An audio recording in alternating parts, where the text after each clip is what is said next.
আমাদের ভিডিওটা ভালো লাগলে লাইক কমেন্ট শেয়ার করে সাবস্ক্রাইব করে দিবেন।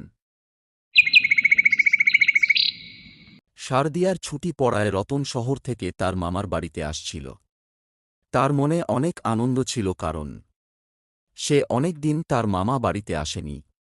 ভেবেছিল হয়তো তার মামা তাকে দেখে অনেক খুশি হবে। আর গ্রামগঞ্জের সেই আবহাওয়াটাও সে অনেক দিন ধরে সেই শহরে পায়নি। পথ দিয়ে ঘুরে ঘুরে সে অবশেষে তার মামাবাড়ির সামনে পৌঁছল। আর তখন, কিরে কেমন আছিস? আর তুই এই বর্ষার সময় এলি, কি ব্যাপার? হঠাৎ করে আমার কথা তোর অবশেষে মনে পড়ল। আর তোরা বড়লোক, আমার কথা কেন মনে রাখবি? মুখ হাত ধুয়ে নিয়ে ভিতরে আয়। তোকে দেখে অনেক ক্লান্ত লাগছে। আর তুই আসবি বলে তো আমাকে বলিসনি। তাই জন্য বাড়িতে তেমন কিছু ভালো মন্দ খাবার নেই, তুই এখন বিশ্রাম কর। আমি বাজার থেকে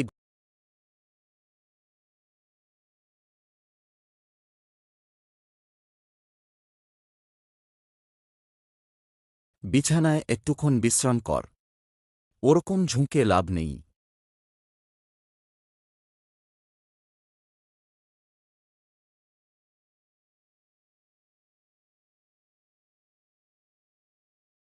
তাহলে ওই কথা রইল, অজানা কেউ ডাকলে বাড়ি থেকে একদম বেরাবি না।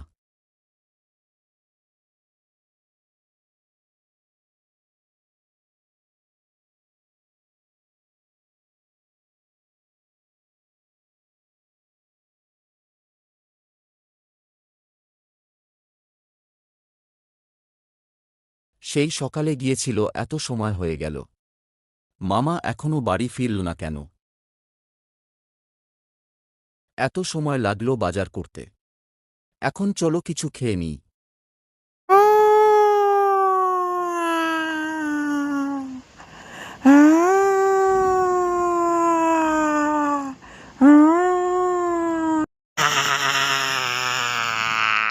বাড়িতে কে আছিস? বেরিয়ে আয়। অনেক দিন কোনো নতুন মানুষের মাংস খাইনি। আমি জেনেছি যে এখানে কোনো নতুন মানুষ এসেছে। মামা বাড়ির বাইরে কে এসেছে? কি ওরকম ভয়ঙ্কর ভয়ঙ্কর কথা বলছে? আমাকে এক্ষুনি বাইরে গিয়ে দেখতে হবে যে কে এসেছে। না, বাইরে তুই একদম যাবি না। এখন বাইরে যাওয়াটা ঠিক হবে না। তুই চুপচাপ করে শুয়ে পড়। মামা যতই বলুক না কেন, আমাকে তো দেখতেই হবে সে ব্যক্তিটা কে ছিল।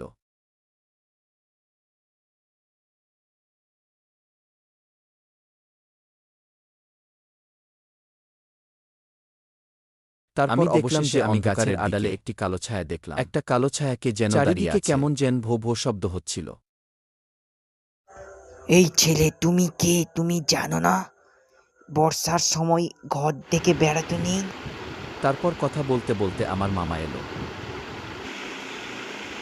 তোকে বলেছিলাম না বাড়ির বাইরে বেরোতে না? তুই বেরোলি কেন? তুই আমাকে একবারও কি বলেছিলিস? ঠিক সময়ে এসে গিয়েছিলাম, নয়তো ও আজকে শেষ হয়ে যেত। আমি এক্ষুনি যজ্ঞই বসবো। তুমি সব গ্রামবাসীকে যে বলে দাও তেঁতুল গাছের কাছে আস। রাতে লোক আসবে কি ডাকলে? সবাইকে গিয়ে বল এক্ষুনি আমি যজ্ঞতে বসবো। এক্ষুনি যদি আমি না বসি তাহলে বিপদ হতে পারে।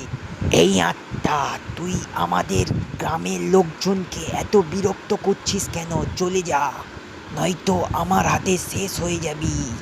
চলে যা বলছি। ওম ফট স্বাহা। কোন বিপদে আমার ছেলেটাকে বাঁচানোর জন্যে সবাইকে ডেকেছিলাম জীবিত অবস্থায়, তখন কেউ আমার সাহায্য করেছিল, তাই জন্য আমি সবাইকে তোর সঙ্গে যা হয়েছে সেটা খারাপ হয়েছে, কিন্তু তুই এখন গ্রামবাসীর সঙ্গে যেটা করছিস সেটা আরো খারাপ হচ্ছে। তাই জন্য আমার কর্তব্য গ্রামবাসীদের সাহায্য করা। পণ্ডিত ছেড়ে দে বলছি। এখনো পর্যন্ত বর্ষাকালে সেই গ্রামে সেই লোকটা আসে।